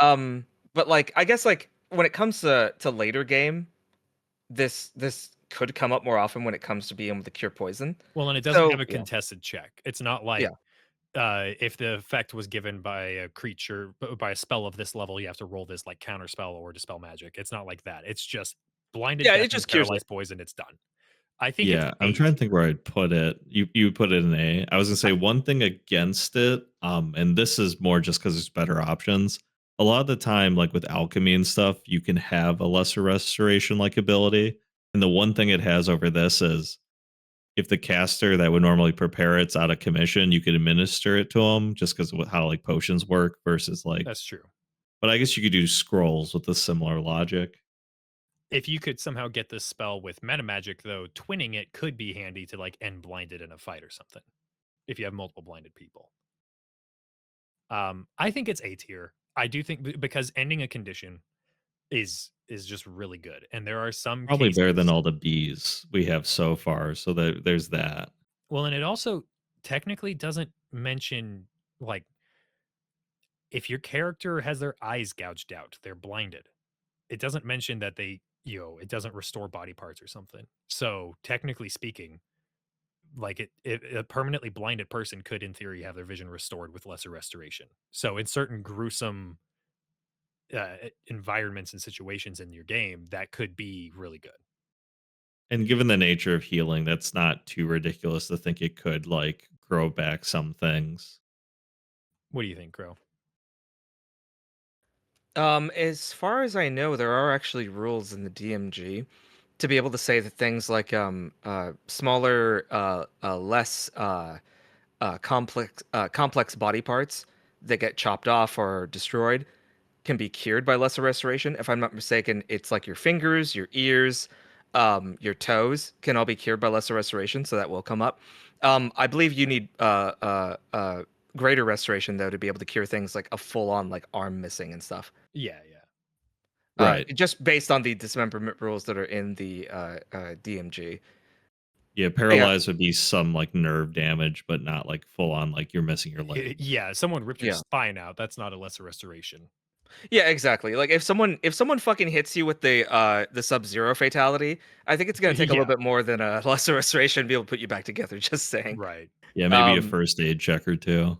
yeah, maybe just one or two, just to realign. Just to get the kinks all worked out. You gotta visit a chiropractor for that. Yeah, for the Sub-Zero fatality, you need a chiropractor, just a little one, some heat treatment. Yeah, eat some diet sausages, drink some Yeah. soda. Yeah, drink a little bit of soda. Gotta get the carbonation in there. Classic Yeah, healing. A tier then, right? Yeah, I'm good with A tier. What do you think, Luke? Yeah, no, probably the lowest of the A tier. Oh, well, we only have the I two, agree. so yeah. Yeah. All right. Up After that, next, Trace. pass without trace. 1 hour concentration. A veil of shadows and silence radiates from you, masking you and your companions from detection for the duration. Each creature you choose within 30 feet, including you, has a plus 10 bonus to stealth checks and can't be tracked except by magical means. A creature that receives this bonus leaves behind no tracks or other traces of its passage. This is in games that I play in and run uh, S tier. In games Mm. where your DM isn't having you roll a lot of stealth checks and they don't have any exploration, probably like B or C. Yeah, if you're playing the Mission Impossible theme, S tier. Yeah, It is absolutely. it. I mean, it's a good raw It's very strong. stat. It's a group use. It's got a duration, so those are Well, all and it good suddenly signs. makes your paladin able to make stealth checks as I well. was about True. to All say the it's plate very users. good for that kind of case to where say because like these kind of situations happen in campaigns all the time where you got to sneak into somewhere. So these are perfect for that. This is a perfect spell for that. Also, it doesn't have a number of allies limit. It's everyone within 30 feet. So this is also we need to get an army across this field without being detected. Like Yeah, I could be that makes it talked into doable. S tier for this. It's I one of the few cases to where I would say, kind of like with protection from good and evil, where even though it's specific, that it's so good at the thing that it's specific at, like I wouldn't mind putting it in S tier regardless Yeah, because I it's you'll really good. sneak into personally, something at some point is yeah. the hope. Again, if your DM isn't having you do stealth checks, it's not going to be useful. But even just for the other effects, can't be tracked except by magical means. That could also be really handy, regardless of what legal side of the spectrum you're on. If you're a crook trying to evade capture, then it's useful. If you are the good guys running from the BBEG, then it's useful. If you're Like, just like a lawful good paladin wanting to help escort, some merchant in like a beginner quest, like you'd want a ranger that knows it. yeah, no, I Yeah, it think doesn't have to be like always sneaky for crime. I think it's S tier for sure. S tier it is then, right? Higher than question though. Higher than aid and mage armor? What do you think? I think Probably higher than those two. yeah, I definitely think so. It's like you said, it's really niche at what it does, but it's the best at what it does. Yeah, definitely. Because like I would take that obviously over anything like bless or enhance ability that could be able to do Oh the yeah, same things, especially in that specific case of needing to sneak around things. And it's like double that bonus instead of being advantage. It's a flat plus 10. flat plus Yeah. 10. Yeah. So then the only thing, Yeah. because I obviously like, I think most people run the natural one, nat 20 rule to where like, basically in most of those cases, you'd only have like a 5% chance of being able to Yeah, fail it's that only stealth a check. 1 unless you're, like, Yeah. sneaking past someone 5 feet away from you with their back turned, but even Yeah. then, plus I 10 would is still insane. say though, and this is something people need to recognize, this isn't a fucking video game. If someone's looking directly at you, I'm You not can't doing see. the Skyrim thing. Yeah, no, Like they see absolutely. you. If you're standing directly in fucking front of somebody and you're not invisible, they can see you. Yeah. Alright, protection from poison. Duration 1 hour, casting time of 1 action. You touch a creature. If it is poisoned, you neutralize the poison. If more than one poison afflicts the target, you neutralize one poison that you know is present, or you neutralize one at random for the duration, which again is an hour. The target has advantage on saving throws against being poisoned and has resistance to poison damage. This is like lesser restoration light. It's only one thing. It's so fucking bad. I'm not gonna lie. It's Like it's it's really bad. Just don't get poisoned, bro. Come on. yeah, bro, come on. And Just there's fucking cure it. Like, here's the thing that's so funny.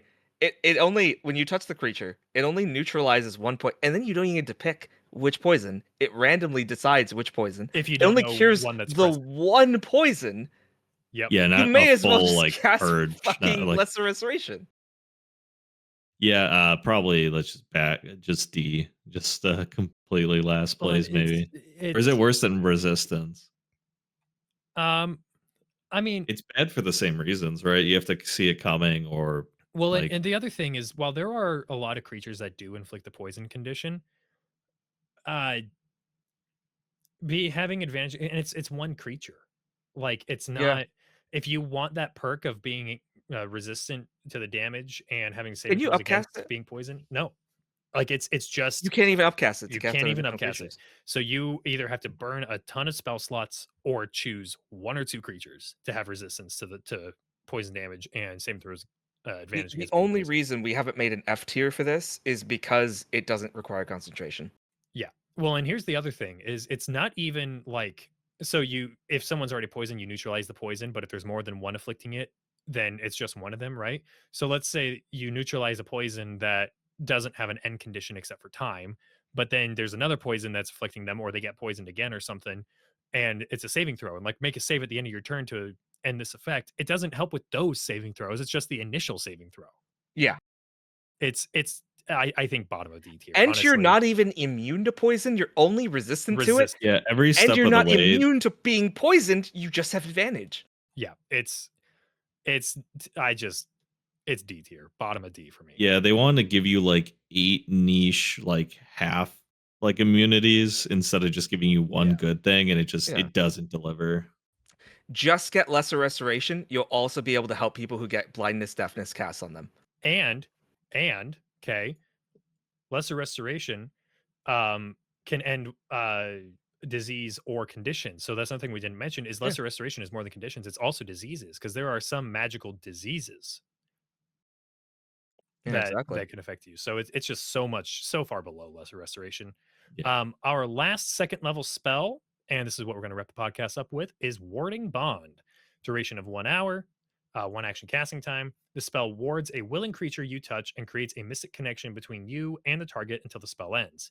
While the target is within 60 feet of you, it gains a +1 bonus to AC and saving throws, has resistance to all damage. Also, each time it takes damage, you take the same amount of damage. The spell ends if you drop to 0 hit points or if you and the target become separated by more than 60 feet. It also ends if cast again on either of the connected creatures. You can also dismiss the spell as an action. It's not concentration. It does end if you cast it again on yourself or the same person, but like the only really big gripe I have against this spell is it's not an innate paladin spell. Yeah, it's only It's Oath of the That's true. Crown. yeah, it's only Oath of the Crown. It's Which is such a shame It's because, just a like, cleric it spell. feels like it should just be a paladin's like, Yeah, a it feels paladin and very cleric spell. flavorful. It is really that defender, like, we'll split the pain And, kinda like, the deal. cleric doesn't have to choose themselves. They can choose, Mm, like, the squishy person and the paladin. That's Oh, no, true. no, wait, it is. It is you. I thought that it was, 2 different no, it is just you. So, Oh, you yeah. take half mm, the damage that the creature takes. And the other thing is you don't gain resistance to the damage and they share it. That's what those rings in Baldur's Gate do. No, this is just you take half the damage they take. This should be a paladin spell. mm. It's good. I like Warding Bond Yeah, because it's very +1 to flavorful. AC, place +1 to Very strong. saves. Yeah, and it's super flavorful. It's just not on enough spell lists. It's Yeah, like, what? The Battlesmith, the Cleric, Oath of the Crown, I and mean, that's it. even like a druid is like a guy who has healing components and is usually a bulkier guy, just like Yeah, with you'd wild think the shape and different Druid would stuff. get, Warding Bond, right? Like, you'd yeah, think at least some of the Druid subclasses might Even just get like Warding Nate, Bond. yeah, just like flavor it nature wise, where it's like Yeah. we're all in this like I am glad the Battlesmith gets it, though. That is pretty cool for a Battlesmith Artificer to get it. I agree. I think what would make it better is if it wasn't if it didn't have to be you. If you could choose 2 different creatures, because then your cleric could cast it on the paladin and someone else, and then, Mm. focus the damage on the paladin or something. and I if it think it has just to be needs to you, be a base Paladin Yeah, spell as no, opposed to one yeah. that's tied that's to what it would be. subclasses. I think if it has to be you too, like you should at least get the AC buff too, just because like the idea is like you both should share everything, Yeah. including the buffs. And that I think that that would also be better because if it's just the shared damage, then yes, you have Mm, you could say, I'm just going to stay back here, so you take half damage and I take some of it as well. But then I'm not going to get hit hardly at all, so you don't have to worry about that damage from me. But even if it's 2 frontliners that you cast it on each other and they're both taking the damage in, by assuming they're taking the same approximate amount of damage each round, then even if you just nix that damage resistance with that, they still have a +1 bonus to AC and saving throws. And if you do mm. ceremony, it's plus. What? Yeah. Yeah. It's just everything's plus two. You gotta account it for it, you know? No, I Yeah, think it's like you have another mage armor, right, on both of you? Or Yeah, I yeah, guess yeah, yeah. on true. them, but not on you, because you'd only get the +2, they'd get the +3. Stack mage armor, With ceremony, warding bond, shield, and shield, and you have an Yeah. unkillable person for yeah, 7 abjuration is just how much circumstance bonus we can add to our Right. AC. It just turns into Pathfinder. Yep. True, true. Math finder, we love it. Yep. Mathfinder. I think You don't warding have to bond look is far in Mathfinder, you know? yep. I think Warning Bond is probably C tier for me. It's just Really? like here's why. It's only for clerics. That if paladins that weren't just Oath of the Crown could get it, I'd be okay with it being higher. And I'm not saying it has to go C tier, but to I me, just almost my want to put innate it in feeling. A just because it's better than all the Bs. I agree, Like that's why I it's wanted better it Okay. than in A as Okay, well. it's you better do than I have a Shield can of point. Faith. You do I have a can live with myself putting in C. here's why I said C because I was thinking it's like a C tier spell compared to like every spell. But if we're looking at the tier list that we have with what's in B and C, I will say Mm. that's a good point. I wasn't It might be the considering. best B, but yeah, it's probably at least B. Yeah, if we're comparing Low it A? to all the spells in 5e, it's I think a C tier. If we're comparing it to what we have Mm. right now, where it's A and up are good and B and below aren't that great, then I think it is low A. Well, if we're ranking everything too, just as for abjuration in general right now, I feel like the S's and A's are a little bit better than average, but abjuration it has a lot of misses. Like most of this would be in the DF tier for Yeah, like an Yeah. overall list. that's fair. Like when they hit a shield, when they do literally anything else, it's circumstance bonus that doesn't really make sense. Yeah. No, I'm okay with low A given what we have already. I stand by my Mm. claim that it's a C tier spell in general, but it's definitely Yeah. better than I don't know if I it's better think than it would Shield of be Faith. I think it would be higher if, do you think it's better than Shield of Faith or not as I good? don't think it's I was looking at that. I really don't think it's better than Shield of Faith. It's half the AC bonus to one creature, and But it's you do only get for the clerics. resistance just in case you do get hit, and unlike Shield of Faith is bound to a concentration check. So then if you have a frontliner with that kind of thing, they're gonna get, odds are they're probably gonna either have to cast another spell because it's only clerics and paladins that get that spell. Um, and they're gonna That's have to true, either they're but either gonna have to take it it's out not like that or half damage is gone. It just means it's Mm. redirected to you. It's not that they just Yeah. get resistance to damage and that's that. But hopefully you're tanky enough to be able to take it, you know? If you could take it, you can make Yeah, it. and clerics are typically Yeah, tankier as far as some of the clerics clerics and go. paladins. But as we discussed, I think that's part of the issue is that all clerics get it, but only one Only type of one paladin gets paladin. it for some fucking reason, and one artificer subclass. I think my main issue as to why I wouldn't want to put a warding bond higher than where it is right now is because of that. Yeah, because of that.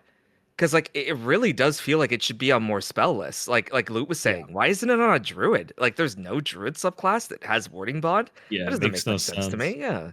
It just to me it feels like it's not Or used even a very ranger with their much. own Yeah. companion or something. Yeah, like It's why not doesn't used the much Beastmaster get because get so that many people spell? can't get it. I'm okay with it where it's at, given the context of the others, but I Mm, do personally think that it's a low B instead of a low A. But I'm this is a law of averages here with the yeah. definitely not perfect hosts. All right. Well, this is our tier list right now for up through level 2 spells. I'll just keep this tab open and then we can continue next time or whenever we have time to do this. Hell yeah. Yeah, no, So we'll get to it soon, hopefully. everybody listening, what do you think about our tier list? Does it make you angry? Does it make you froth at the mouth?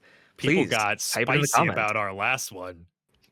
Yeah, we had some rather interesting replies. We had some people who did not like some of the takes.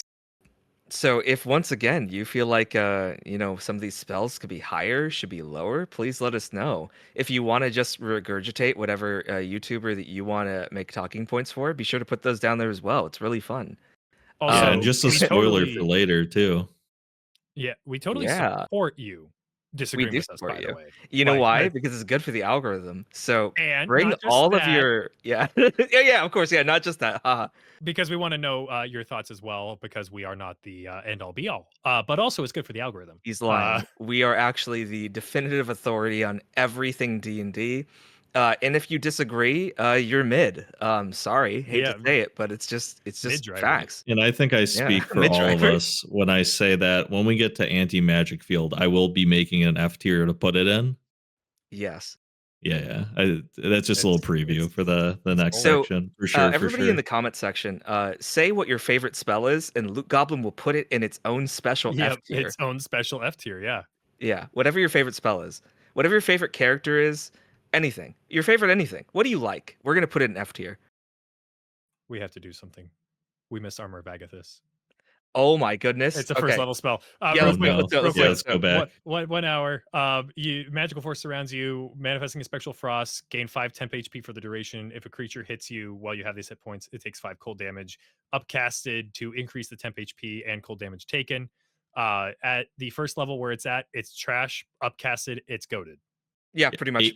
aid, but you have no friends.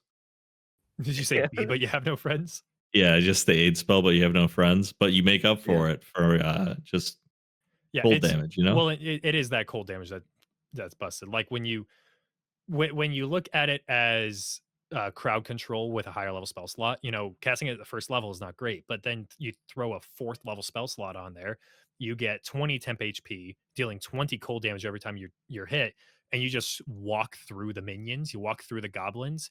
Mm. If they hit you, they're gonna do some damage, but not take out your whole 20 HP, but they're gonna take the full 20 damage. And And if that's you're a warlock that likes being like in combat, like just melee combat, that's kind of cool. I Mm. think it's A tier. I think it's A, just because that kind of situation can happen, and if it does, it's really powerful. It's a weird spell because it's D tier at the level you get it. It's fucking Yeah, awful at the level That's you get true. it. exactly. It is like the worst fucking spell in the game. It is a spell that it ages like a fine wine, and before Yeah. it gets to that point, it is the worst fucking spell in the entire game. Now the Like reason 5 for that, damage, oh, big whoop, and then you only get 5 temp HP. It's dog shit at just that cast level. aid, bro. Yeah, just cast Uh, aid, exactly. the Cash in. reason it's built that way is because it's a warlock spell. The only other people that get it is Yeah. Oath of Conquest Paladin. So you will always be upcasting it when you're casting it. Mm. So yeah, if you're it's goaded on a blade lock, it's pretty good for an Oath of Conquest paladin. The only issue, once again, is that it only really goes on those two kind of classes, and it's only really good for them, and it's only really good at that specific scenario. But much like with Pass Without Trace, which is why we kept it up in S tier, is this will probably go to A tier because if you're in that scenario, it is very very good at ad clear. Yeah, and It's the only for people who minions. can take it will be in that scenario decent Yeah, Yeah, often. I think it's above Warding Bond. Yeah, you that's think fair. so? I mean, you know my thoughts on Warding Bond. Yeah, straight in F Fine, tier. Shit. Well, not garbage F tier. tier, but no, I think it's above Warding Bond. While the resistance from Warding Bond is nice, the ability to just and you know, walking through, it's like, oh well, you don't just get the AOE effect as you walk through, but you pretty much do because you can just intentionally go to where you're taking attacks of And the opportunity. damage lasts past the hit points going away too. Like you'll get for the entire combat encounter, right? No, it's as long as you have the hit points. Yeah, once the Okay. temp HP goes away, the damage reflected back also goes away. But still, again, you walk through a herd of goblins. You walk through a herd of Yeah, they're goblins. grazing. Yeah, and they all Yeah. take attacks of opportunity against you for whatever spell slot you cast it up to. Basically, you just stop moving when the temp HP runs out, and you've Yeah, killed it's a so good many momentum goblins. swing. Plus 20 health. You can deal Yeah. 20 back. Well, and it doesn't have a cap. You know, if you can Yeah. cast this shit at 9th level if you want. Anyway, Loot Crow, roll for outro. Ooh, yeah. High or Yeah. low? Uh I'm gonna go with high. All right, I will roll. Let's go. 4. Let's see if I beat that. 15. All right, so Loot, run the outro. All right. Thank you, everyone, for coming to the Definitely Not a Mimic podcast, where we rate all the magic schools correctly, since we are experts in all spell lists. If you want to support the channel, just make sure to like, subscribe, check out our stuff on our own channels. We've been uploading, just a variety of content. None of them tier lists yet, but don't worry, we will in time. Tier ranking Loot Yeah, Goblins content. Oh you yeah. know, we're all We'll go becoming tier through. list channels. Yeah, we'll go through Loot Goblin's content and identify which ones are AI. No. We will Tier on list of every stream for the thumbnail. podcast watch Yeah. every Loot Goblin video and then tier rank it. And then we'll call him an AI. And then Yeah. We're getting Affirmative. into the drama there. yeah. All right. Well, thank you guys for watching. I've been Zil from the Twisted Pint Tavern. I've been Jacob Crowe from the Crow's Perch. And I am the AI piloting Loot Goblin Marketplace. And bye. Yeah, get the fuck out of here. Yeah, what are you still doing? What are you doing? Yeah, what are you doing here? Get out. I hate you. Leave.